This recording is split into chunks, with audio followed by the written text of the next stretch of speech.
The bodies of the 14 SANDF soldiers are finally back on home soil after weeks of uncertainty and delays in their repatriation from the eastern DRC. But families will have to wait until tonight for government's official handover ceremony at the Air Force Base Swartkop.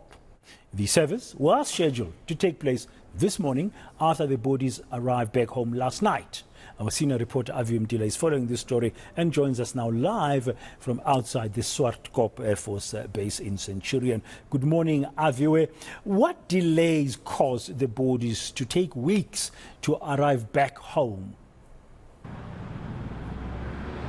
Bradan, it was a mammoth task that had to get even the intervention from the United Nations to play its role in ensuring that the 14 fallen soldiers of the South African National Defence Force are back on South African soil. We understand that the 14 passed away between the 23rd of January to the 27th of January, and since then it's only last night at around 9 o'clock where they arrived officially at the Swartkop Air Force Base. There now we understand at the M1 military hospital, where of course later on today we're expecting them to be transported here to the Air Force Base in Swartkop. But of course, since the M23 rebels gained control of Goma in northern Kivu in the DRC, they've really shut down the airport there. They haven't even allowed for permission for the South African force to be flown over and come back via an aircraft, which of course were part of those negotiations where they declined those requests.